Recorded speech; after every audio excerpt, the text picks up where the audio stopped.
ఈ ప్లేలిస్ట్లో నేను మొత్తం ఆపరేటింగ్ సిస్టమ్స్ గురించి డిస్కస్ చేస్తాను. సో ఇవాళ మాత్రము బేసిక్ ఆపరేటింగ్ సిస్టమ్ గురించి తెలుసుకుందాం. ఆపరేటింగ్ సిస్టమ్ అంటే మనకు గుర్తుకొచ్చేది ఇనిషియల్గా ఒక సిపియు.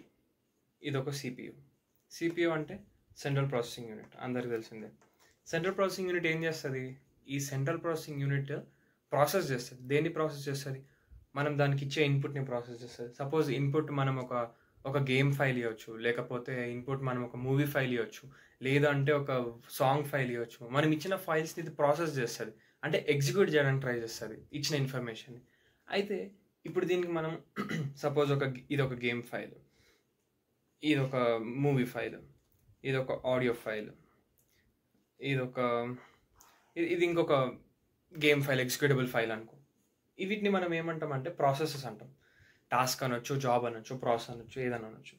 దీన్ని నేను P1 అని డినోట్ చేస్తున్నాను. P1, ఇది P2 అంటున్నా, దీన్ని P3 అంటున్నా, దీన్ని P4 అంటున్నా.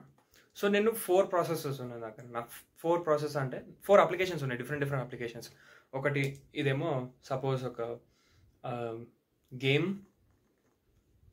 ఇదేమో ఒక మూవీ, ఇది ఒక ఆడియో, ఇది సమ్ ఎగ్జిక్యూటబుల్ ఫైల్ ఇచ్చాను.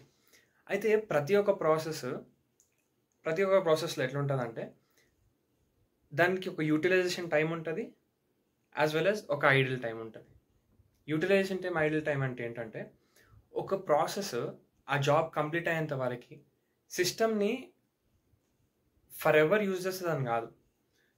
ఎట్లా అంటే సపోజ్ ఈ ప్రాసెస్ మేబీ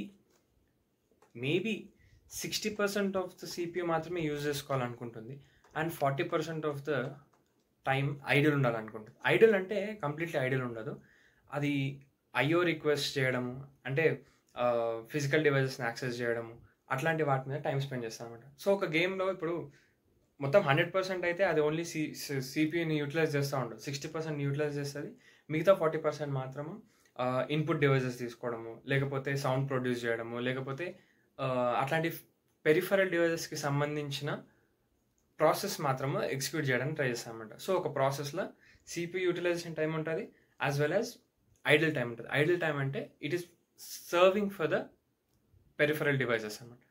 సో దీనికి ఇట్లా ఉండొచ్చు. అట్లాగే మూవీకి మేబీ 80% అంతా సిపియూ యూటిలైజేషన్ ఉండి 20% ఆడియో స్పీకర్ని యాక్సెస్ చేయడానికి ఉండొచ్చు ఆడియోలో. సో మీకు అర్థమైంది కదా. సో సపోజ్ ఇది P అంటే ఇది 1 - P. యాక్చువల్గా అయితే మనము ఐఓని ఎట్లా డినోట్ చేస్తామంటే IO will be given by 1 - P. 1 - P అంటే the amount of utilisation of CPU utilisation. So CPU ఎంతసేపు యూటిలైజ్ అవుతుంది అనేది P చెప్తే, ఐఓ టైం ఎంత ఉన్నది అనేది 1 - P చెప్తుంది.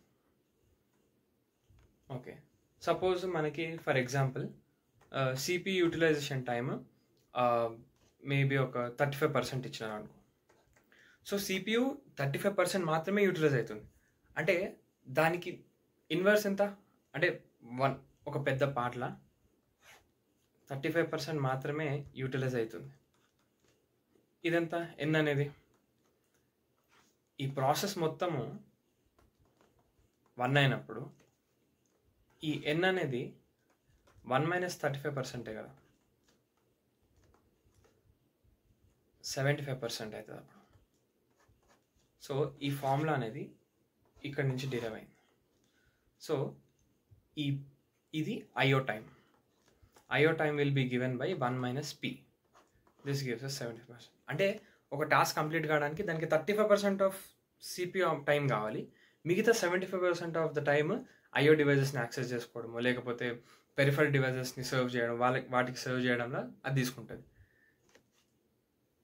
ఇంకొక ఎగ్జాంపుల్లో సపోజ్ మనకి యావరేజ్ సిపియూ యూటిలైజేషన్ అడిగారు. యావరేజ్ సిపియూ యూటిలైజేషన్లో మనకు సపోజ్ 4 ప్రాసెసెస్ ఇచ్చారు, 4 jobs.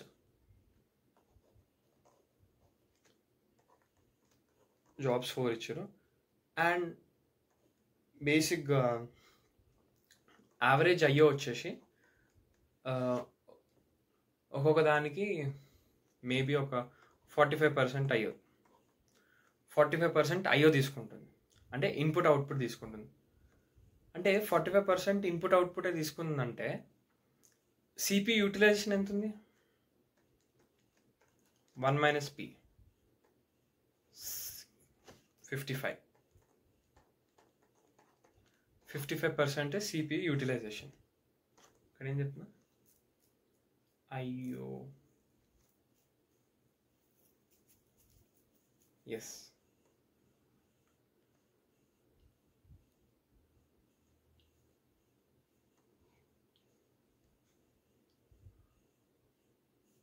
IO will give us to P prime, where P prime is the IO utilization and P is the CP utilization.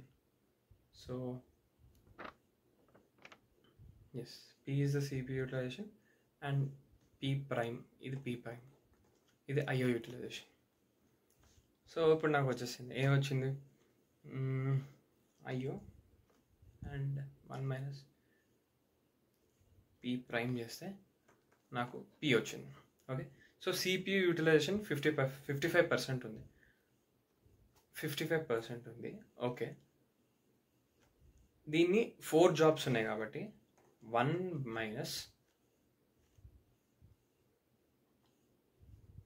45/100 into power 4 ఇట్లా రాస్తాం. ఎప్పుడైతే నీకు మనకి average CP utilisation కావాలో అప్పుడు 1 - CPU IO utilisation power number of processes, అంటే number of jobs, ఇట్లా రాస్తాం.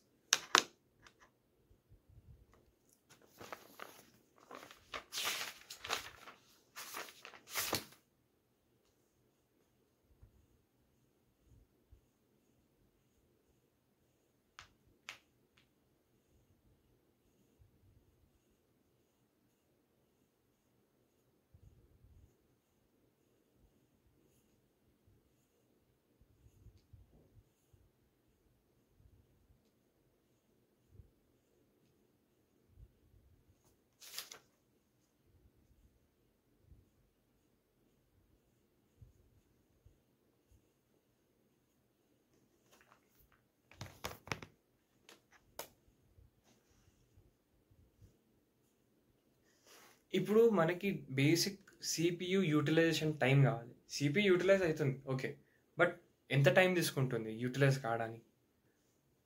దానికి మన దగ్గర ఇంకొక ఫార్ములా ఉంది. సో ఆ ఫార్ములా ఎట్లా అంటే,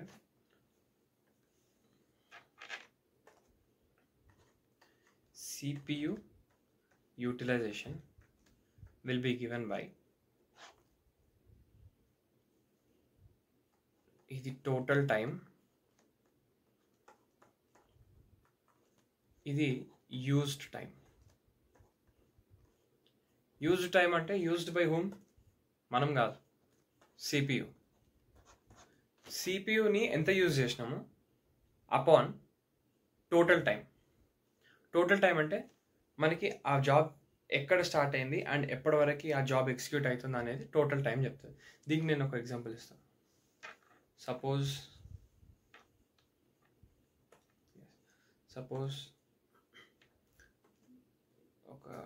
ఒక చార్ట్ తీసుకున్నాం, గ్రాఫ్. ఇది నా గ్రాఫ్. ఓకే, ఇది ఫస్ట్ ప్రాసెస్ అండ్ ఓకే, ఇక్కడ నా సెకండ్ ప్రాసెస్ ఉంది, ఇక్కడ నా థర్డ్ ప్రాసెస్ ఉంది. అంటే 3 డిఫరెంట్ జాబ్స్ ఉన్నాయి నా దగ్గర. ఇప్పుడు మొత్తం 3 డిఫరెంట్ జాబ్స్ ఉన్నాయి. 3 డిఫరెంట్ జాబ్స్లో ఇక్కడ ఏంటంటే IO time and CP utilisation time balanced ఉంది, అంటే సేమ్ ఉంది, 50% ఈచ్. ఇదేమో సిపియు టైం, ఇదేమో ఐఓ టైం. ఓకే, అన్నిటికీ సేమ్. ఇంకా ఇది ఐఓ, ఇది ఐఓ, ఇది సిపియు, ఇది సిపియు. సో ఇప్పుడు నెక్స్ట్ ఒకవేళ ఇది ప్రాసెస్ 2, ఓకే, ప్రాసెస్ 2ని మనము ఇక్కడ పెడుతున్నాం, అంటే టైం లైన్లో దాని కింద పెడుతున్నాం. దాని కింద పెట్టడం అంటే దాని మీనింగ్ ఏంది? ప్రాసెస్ 1 అనేది ఇక్కడ స్టార్ట్ అయింది ఆల్రెడీ, ఇక్కడ నుంచి ఇనిషియేట్ అయింది, ఇది ప్రాసెస్ 1, ఇది ప్రాసెస్ 2, ఇది నంబర్ లైన్ మీద ఇది 0 దగ్గర స్టార్ట్ అయిన ప్రాసెస్ అనుకుందాం, 0 దగ్గర స్టార్ట్ అయింది. సో 0 దగ్గర ప్రాసెస్ 1 స్టార్ట్ అయింది. అండ్ కరెక్ట్గా ఈ మొత్తం ప్రాసెస్ ఒక సపోజ్ 10 minutes ఉంది అనుకుందాం. ఒక్కొక్క ప్రాసెస్ టైం వచ్చేసి 10 minutes. అండ్ అన్నిటికీ సేమ్ ఇది, ఒక్కొక్క ప్రాసెస్ టైం వచ్చి 10 minutes. ఇప్పుడు ఒక ప్రాసెస్ టైం 10 minutes అంటే నేను ఒకదాని తర్వాత ఒకటి ఎక్స్క్యూట్ చేస్తే, ఒకదాని తర్వాత ఒకటి అంటే ప్రాసెస్ 1 కంప్లీట్గా అయిపోయినాక ప్రాసెస్ 2 ఎక్స్క్యూట్ చేయడం స్టార్ట్ చేస్తే ఎప్పుడు స్టార్ట్ అవ్వాలి? అది ఎప్పుడు స్టార్ట్ అవుతుంది? ఎప్పుడు స్టార్ట్ అవుతుంది అంటే ఇక్కడ నుంచి ఇక్కడికి 5 నుంచి ఇక్కడికి 10 నుంచి స్టార్ట్ అవుతుంది. 10 నుంచి ప్రాసెస్ 2 అనేది ఎక్స్క్యూట్ కావడం స్టార్ట్ అవుతుంది. అంటే అప్పుడు ఇక్కడ 15, ఇక్కడ 20, అంటే 2 ప్రాసెసెస్ అయిపోవడానికి మనకి 20 minutes ఆఫ్ టైం పట్టింది. అండ్ ఇట్లనే థర్డ్ది చేస్తే మనకి 30 minutes అవుతుంది. అండ్ ఎన్ని ప్రాసెసెస్ చేస్తే అన్ని 10 minutes అవుతుంది. ఓకే, కానీ ఇక్కడ చూస్తే ఓన్లీ ఈ పార్ట్లోనే మనకి సిపియు యూటిలైజ్ అవుతుంది, ఈ పార్ట్లో అవుతలేదు. ఈ పార్ట్లో సిపియు యూటిలైజ్ అవుతలేదు, ఎందుకంటే ప్రాసెస్ వేరే పని చేసుకుంటుంది, ఐఓ సర్వ్ చేసుకుంటుంది. అంటే మనం ఆలోచిస్తే ఈ ఖాళీ ఉన్న గ్యాప్లో నేను వేరే ప్రాసెస్ని ఎగ్జిక్యూట్ కామని పంపించేస్తాను. నేను ఎందుకు నేను అనవసరంగా అక్కడ వెయిట్ చేస్తున్నా, నా టైం వేస్ట్ అవుతుంది కదా. సో అంటే ఒక ప్రాసెస్ వేరే పని చేస్తుంది, సిపియూని యూటిలైజ్ చేయకుండా వేరే పని చేస్తుంది. అప్పుడు నేను ఏం చేస్తానంటే నా ప్రాసెసింగ్ టైం తగ్గించుకోనికి వేరే ఒక ప్రాసెస్ని పంపించేస్తాను. ఓకే, ఎగ్జిక్యూట్ చేసుకో, సిపియూలోకి వెళ్ళి రిక్వెస్ట్ చేసుకో. ఇప్పుడు ఇట్లా చూస్తే ఈ ప్రాసెస్ మొత్తం అయిపోవడానికి 15 minutes టైం పట్టింది. ఎందుకంటే ప్రాసెస్ 1 అనేది ఐడిల్ ఉన్నప్పుడు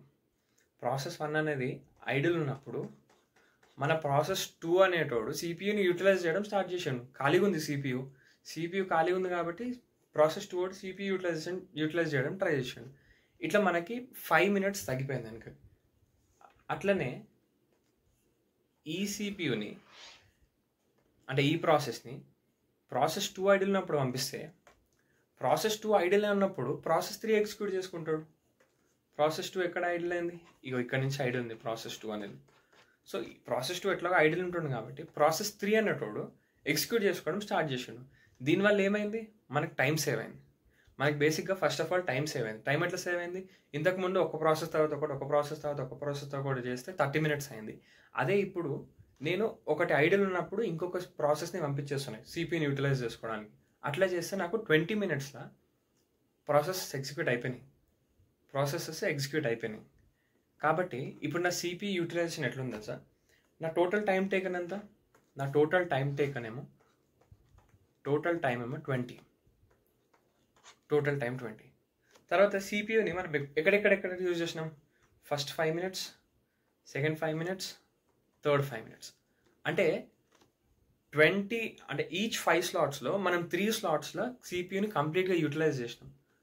అంటే 15/20 ఈజ్ ద సిపియూ యూటిలైజేషన్.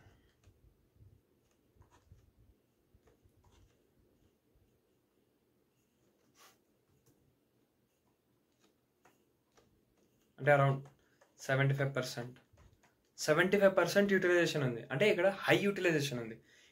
ఇందాక మనము ఒక ప్రాసెస్ తర్వాత ఒకటి, ఒకదాని తర్వాత ఒకటి అట్లా పెట్టుకున్నాం అనుకో, అప్పుడు ఏమవుతుంది? మొత్తం అన్ని ప్రాసెస్ ఎగ్జిక్యూట్ కావడానికి 30 minutes పడుతుంది. సో వర్స్ట్ కేస్లో సిపియు యూటిలైజేషన్ వచ్చేసి టోటల్ అమౌంట్ ఆఫ్ టైం ఎంత? 30/5 5 స్లాట్స్ కదా, అంటే ఒక ప్రాసెస్ 5 మినిట్స్ తీసుకుంటుంది, ఇంకో ప్రాసెస్ 5 మినిట్స్ తీసుకుంటుంది, ఇంకో ప్రాసెస్ 5 మినిట్స్ తీసుకుంటుంది ఎగ్జిక్యూట్ కావడానికి. 15 1/2 50%. యూటిలైజేషన్ తగ్గిపోతుంది. యూటిలైజేషన్ ఎంత ఎక్కువ ఉంటే అంత మంచిది, ఎందుకంటే ఇప్పుడు మనకి ర్యామ్ ఉంది ఆర్ మేబీ ఏదన్నా గ్రాఫిక్ కార్డ్ ఉంది. ఆ గ్రాఫిక్ కార్డ్ 100% యూటిలైజ్ అవుతుందంటే అప్పుడే కదా మనకు మంచి క్వాలిటీ వస్తుంది. మన దగ్గర ఎక్కువ ర్యామ్ ఉంది, కాకపోతే ర్యామ్ యూటిలైజ్ అవుతలేదంటే సిస్టమ్గా స్లో అవుతుంది కదా. సో సిపియు యూటిలైజేషన్ అనేది ఎప్పుడు ఎక్కువ ఉండాలి. The higher the CPU utilisation is, the better the performances. ఇక్కడ చూడు, సిపియు యూటిలైజేషన్ తక్కువ ఉంది, యూటిలైజ్ అవుతలేదు సిపియు, కాకపోతే నీకు టైం ఎక్కువ పడుతుంది. సో టైం ఎక్కువ పడితే నీకు యూటిలైజేషన్ అనేది తగ్గిపోతుంది. నీకు ఇక్కడ టైం సేవ్ అవుతుంది అండ్ యూటిలైజేషన్ ఎక్కువ అవుతుంది. Thank you.